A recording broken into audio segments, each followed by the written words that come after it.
leading innovations, transforming lives. Batangas State University Vision, a premier national university that develops leaders in the global knowledge economy.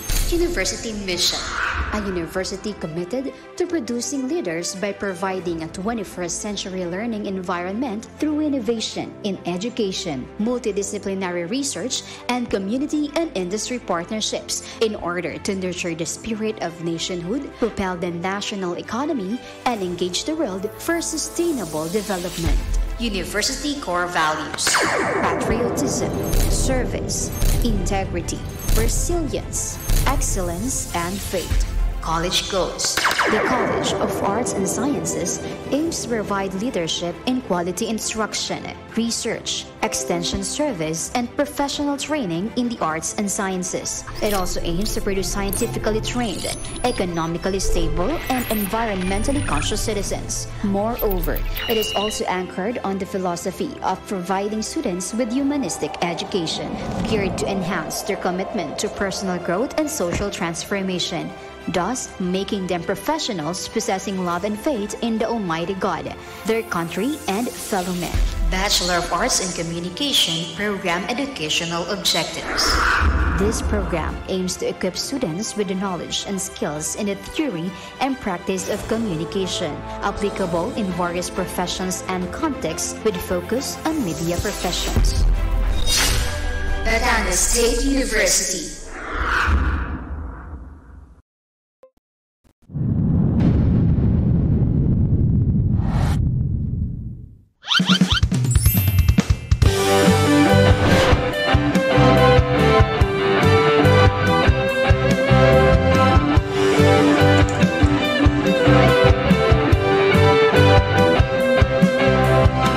Halika na, ika'y sumama, magbibigay kami ng pag-asa, tutulong sa masa, bawat oras ay nakaangka. Iangat ang tinig ng kabataan, dami ng himig ng karagatan. Sa 96.5, sa 96.5, sa 96.5, the boys and rhythm of the sea.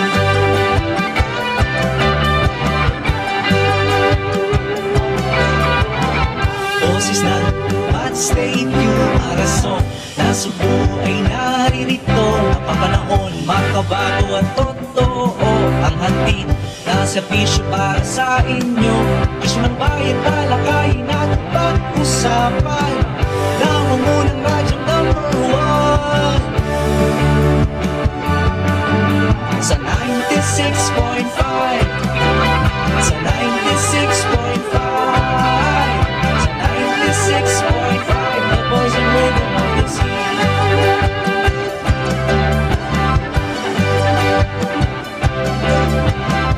Iangat ang tinig ng kabataan, damhin ang himig ng karagatan. 96.5, the boys and rhythm of the sea. 96.5, the boys and rhythm of the sea. 96.5, the boys and rhythm of the sea. 96.5, the boys and rhythm of the sea. 96.5, the boys and rhythm of the sea. 96.5, the boys and rhythm of the sea. 96.5, the boys and rhythm of the sea. 96.5, the boys and rhythm of the sea. 96.5, the boys and rhythm of the sea. 96.5, the boys and rhythm of the sea. 96.5, the boys and rhythm of the sea.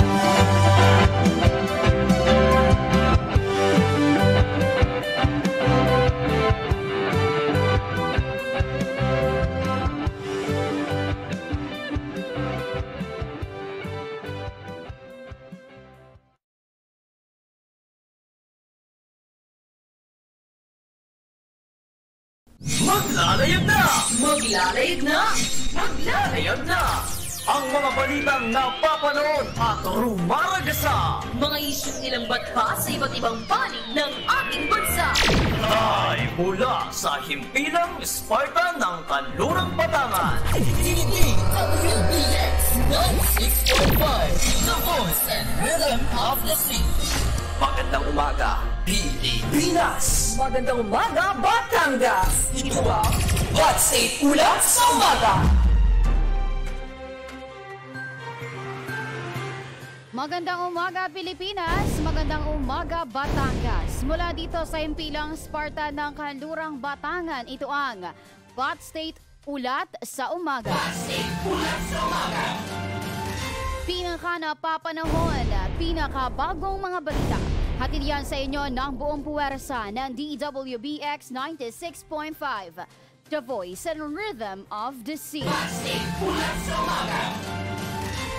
Araw ng Martes, August 29, 2023, makakasama niyo po ang inyong lingkod, Lenny Ilaw. Hot State Ulat sa Umaga! At kayo nga ay nakikinig sa inyong pinakapaboritong himpilan ng Batangas State University Aras of Nasugbu. Isang mapagpalang araw para simulan ang isang oras ng makabuluhang balitaan. Hot State Ulat sa Umaga! At narito na nga ang mga nagbabagang mga balita.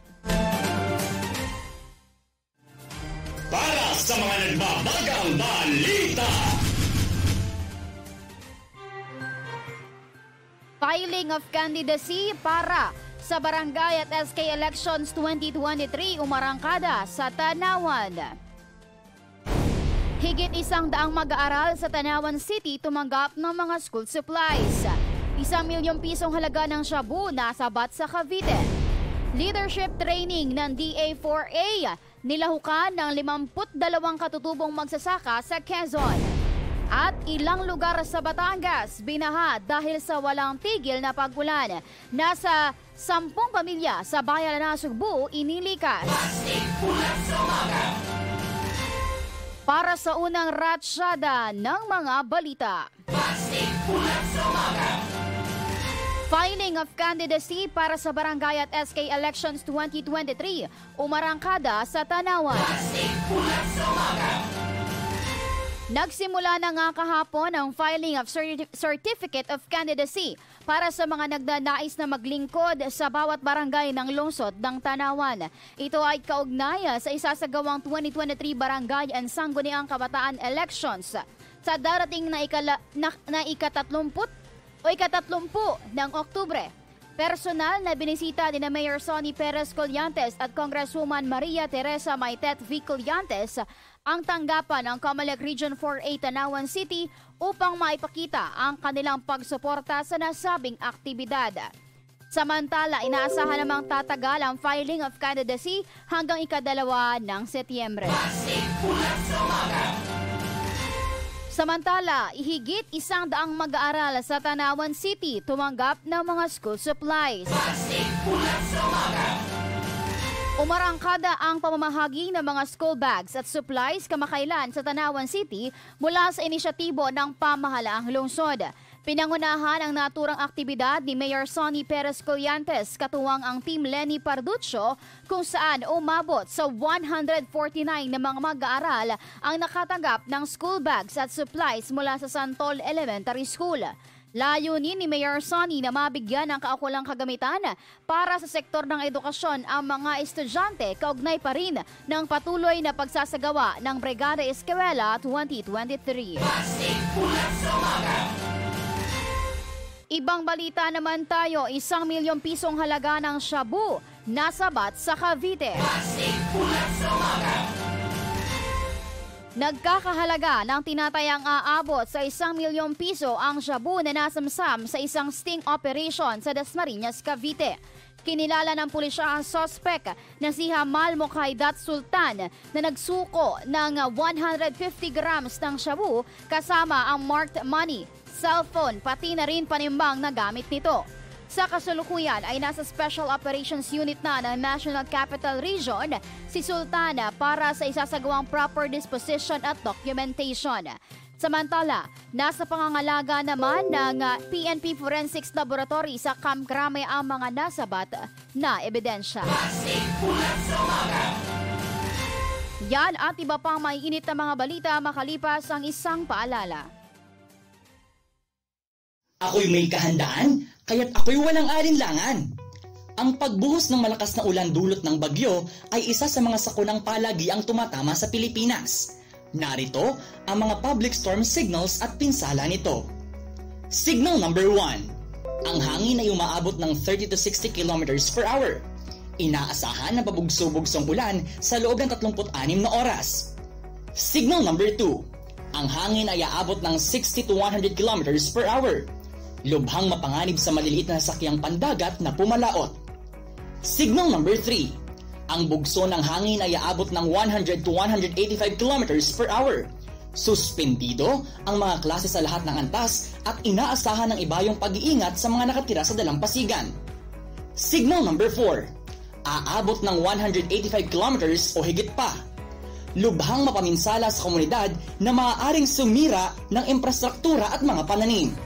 At super typhoon kung saan umaabot ng 220 kilometers per hour o mahigit pa. Ito ay maaaring magbunsod ng malakas na hangin at malakihang pagbaha sa komunidad. Tandaan, ang kahandaan ang magliligtas sa iyo sa kapahamakan.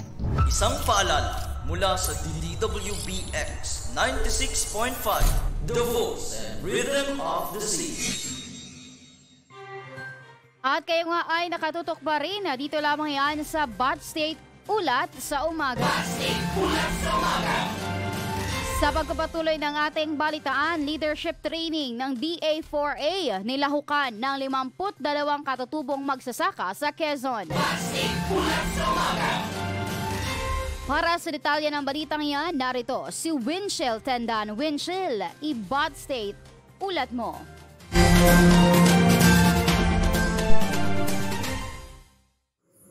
Sumailalim sa isang pagsasanay ang nasa 52 katutubong magsasaka ng samahang ETA Indigenous Peoples Organization sa Catanawan, Quezon, kamakailan. Dito ay mas pinalakas ang kanilang leadership skills, values information at organizational strengthening.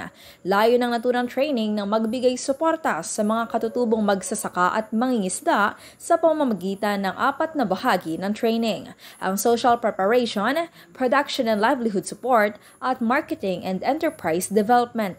Dagdag pa rito, bumisita at nagbigay ng mga pagsasanay ang mga kawani ng Department of Agriculture Calabarzon upang matiyak ang implementasyon ng programa.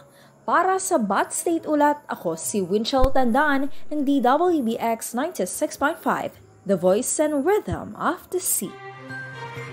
Maraming salamat, Winchell Tandan. Samantala, ilang lugar sa Batangas binaha dahil sa walang tigil na pag-ulan. Nasa 10 pamilya sa bayan ng Nasugbu inilikas.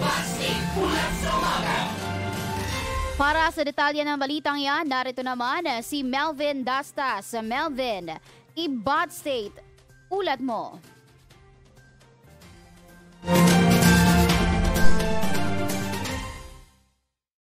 Binaha ang maraming lugar sa Batangas mula pa kahapon dahil sa walang humpay ng pag-ulan.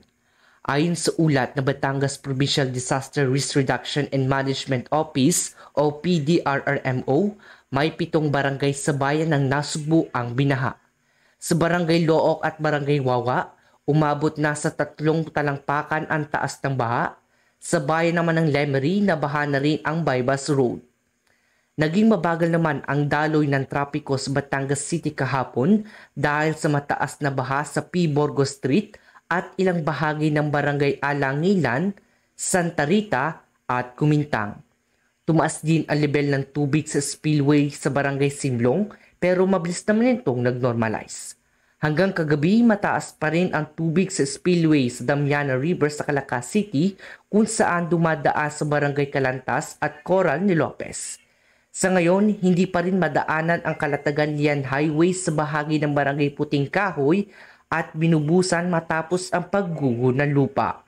Samantala, wala na rin pasok August 29, 2023 sa lahat ng antas mula preschool hanggang college sa unang distrito ng Batangas dahil sa epekto ng habagat at bagyong Guring. Para sa Bat State Ulat, ako si Melvin Dastas ng DWBX 96.5, The Voice and Rhythm of the Sea. At yan nga ang unang pasada ng mga balita. Sa aming pagbabalik, hatid naman namin sa inyo ang ikalawang bugso ng mga balita. Kaya naman manatiling nakatutok dito lamang yan sa DWBX 96.5, The Voice and Rhythm of the Sea.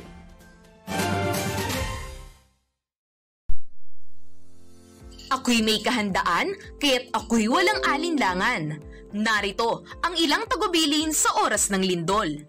Ang lindol ay isang sakuna na nagmumula sa pagyanig at pagbibitak-bitak ng lupa.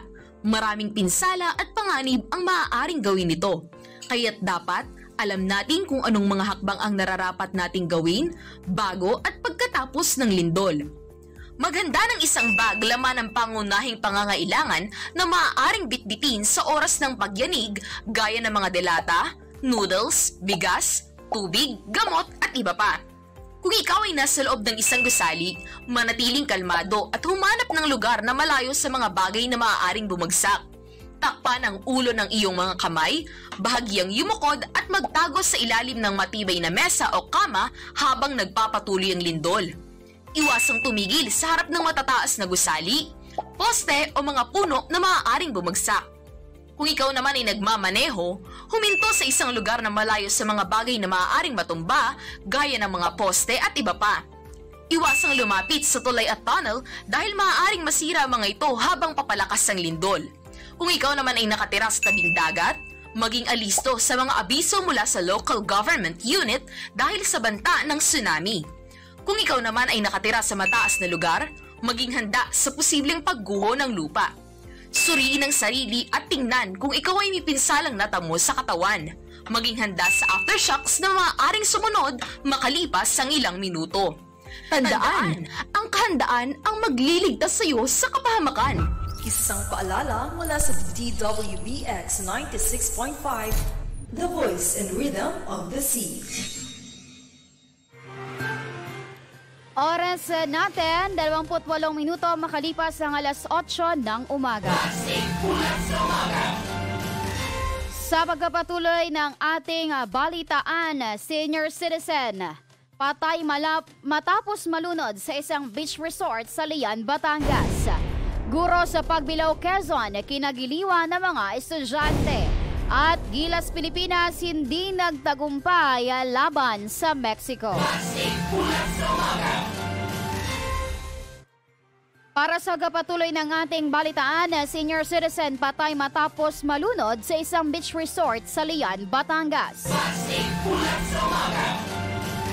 Nasawi ang isang 62 anyos na lalaki na kinilalang si Enrico Ebron Adjatico matapos malunod sa isang beach resort sa Sitio Matuod, Barangay Binubusan, Seashore, Lian, Batangas, kamakailan.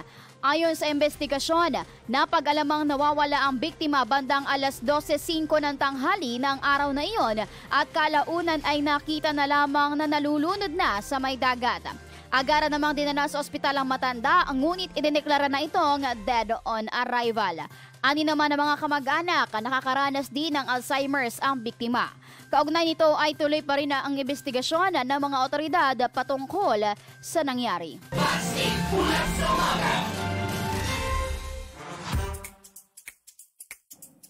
Good news updates dito sa Balitang Good Vibes. At kahit nga maulan, syempre may good vibes balita pa rin tayo. Guro sa Pagbilao, Quezon, kinagiliwan ng mga estudyante. Bakit kaya alamin natin sa report ni Angel Vidal? Angel, Ibat State, ulat mo.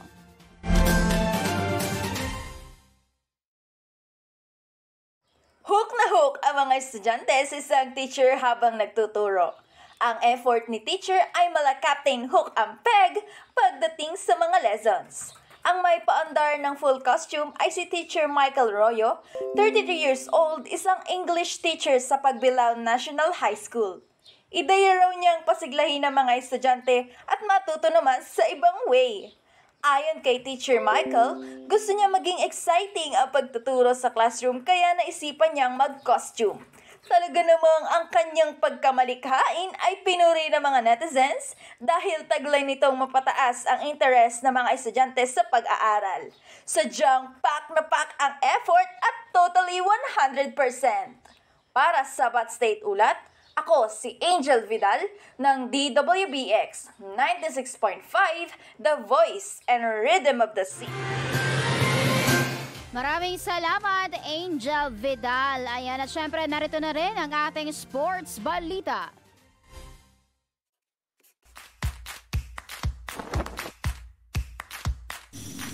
Sports balita. At para nga sa ating sports balita, Gilas Pilipinas hindi nagtagumpay laban sa Mexico. Para naman sa balita ngayon, narito si Marwin Gonzalez. Marwin, i-Bat State, ulat mo.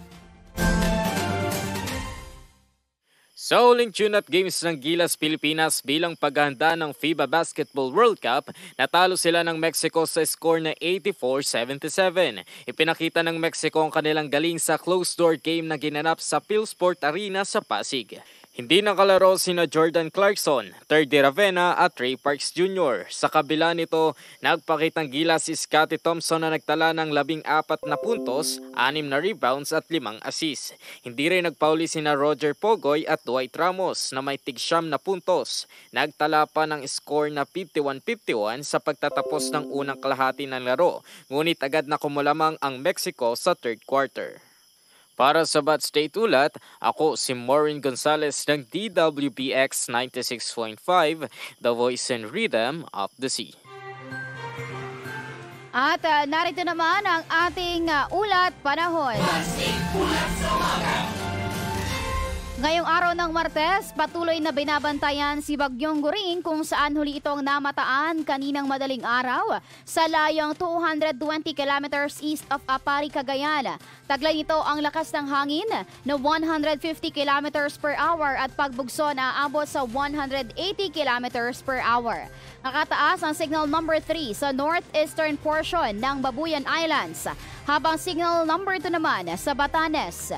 Natitirang bahagi ng Babuyan Islands at extreme northeastern portion of mainland Cagayan. Signal number 1 naman sa northern and eastern portion of mainland Cagayan, eastern portion of Isabela, northern portion of Apayao at northern portion of Ilocos Norte. Samantala, makakaranas naman ng mga bugso ng malalakas na hangin at ulan, dala ng hanging habagat sa mga lugar ng Aurora, Bataan, Bulacan, Metro Manila, Calabarzon, Mimaropa, Bicol Region, Visayas, Dinagat Islands, Camiguin at malaking bahagi ng Zamboanga Peninsula.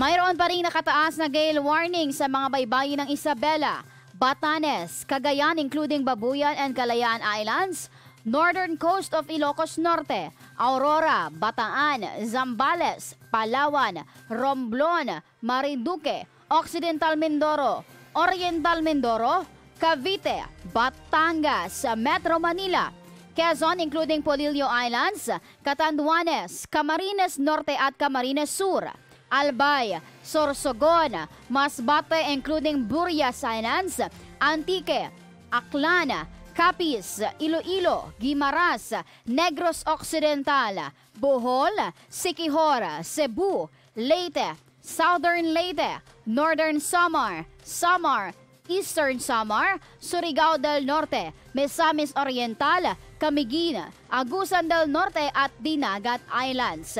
Hindi mo na maaaring mamalaot ang ating mga kababayang mangingisda sa mga nabanggit na baybayin. Ang araw ay sumikat kaninang 5:44 ng umaga at inaasahang lulubog mamayang 6:10 ng gabi.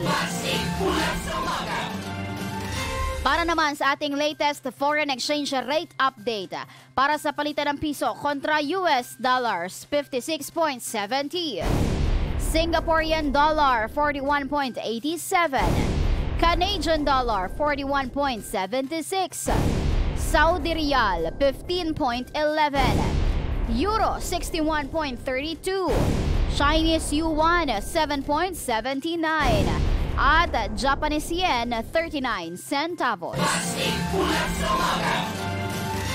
At yan ang mga balitang nakalap namin sa buong magdamag.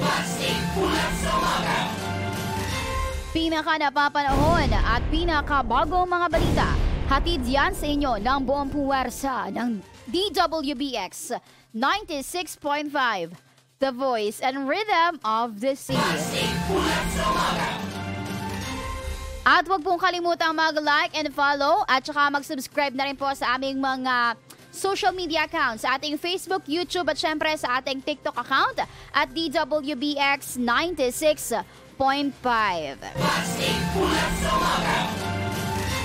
At munting paalala mula sa ating himpilan, manatili pong mag-ingat ang ating mga kababayan dito sa Batangas dahil nga sabi sa ating report kanina ay makakaranas ng mga bugso ng malalakas na hangin at ulan dala ng habagat dito po sa Batangas. At syempre yung ating mga kababayang mangingisda ay hindi muna pinahihintulutang mamalaot dahil maaring maging malakas hanggang sa napakalakas ang mga pag-alon.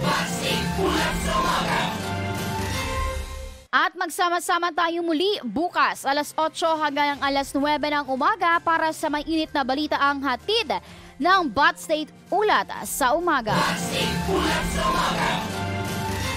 Muli ako po ang inyong naging kabalitaan, Lenny Ilaw. At manatiling nakatutok dito lamang yan sa DWBX 96.5, The Voice and Rhythm of the Sea. Pursuant to the germane and existing provisions of the Republic Act 7722, the Commission on Higher Education mandated all higher education institutions to implement their fourfold functions, namely instruction, research, extension, and production. The Batangas State University, the National Engineering University Arasof-Nasugbu Campus, guarantees that the institution is gearing towards the attainment of these fourfold functions. Likewise, the College of Arts and Sciences, as one of the flagship colleges of the university, strives for excellence in the conduct of research and extension services.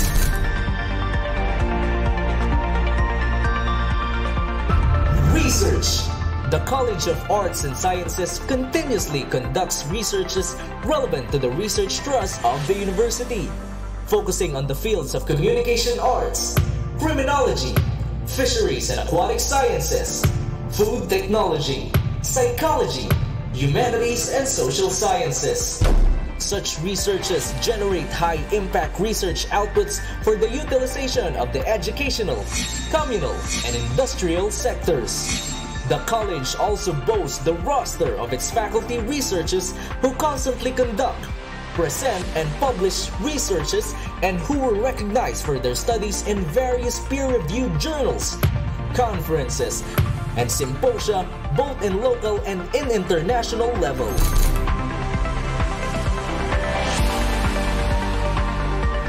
Extension Services. The College of Arts and Sciences is also committed in transforming its social responsibility into reality. The college develops and implements sustainable extension programs for its clientele and diverse stakeholders. The college's extension programs aspire to create an environment that fosters active participation of the university, government, non-government organizations, and industrial establishments in developing the marginalized communities, thus meeting the needs and improving the quality of life at the grassroots level. Here at the College of Arts and Sciences, we practice excellence.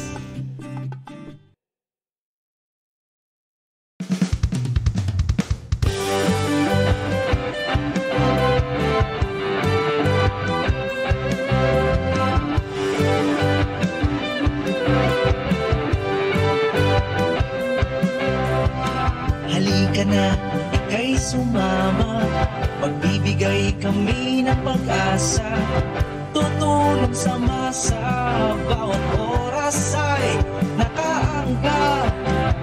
Iangat ang tinig ng kabataan, dami ng himig ng karagatan. Sa 96.5, sa 96.5, sa 96.5, the Voice and Rhythm of the Sea.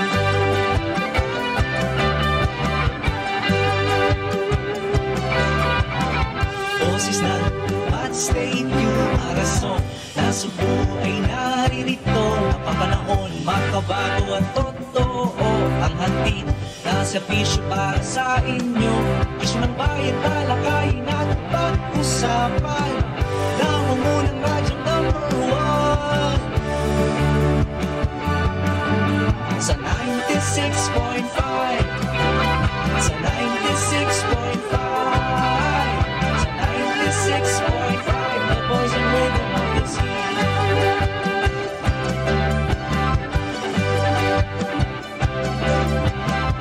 Iangat ang init ng kabataan. Damhin ang himig ng karagatan. 96.5. The voice and rhythm of the sea. 96.5. The voice and rhythm of the sea. 96.5. The voice and rhythm of the sea. 96.5. The voice and rhythm of the sea. 96.5. The voice and rhythm of the sea. 96.5. The voice and rhythm of the sea. 96.5. The voice and rhythm of the sea. 96.5. The voice and rhythm of the sea. 96.5. The voice and rhythm of the sea. 96.5. The voice and rhythm of the sea. 96.5. The voice and rhythm of the sea.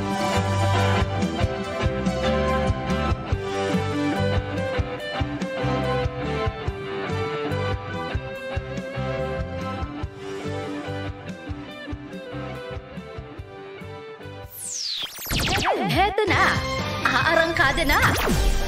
Ang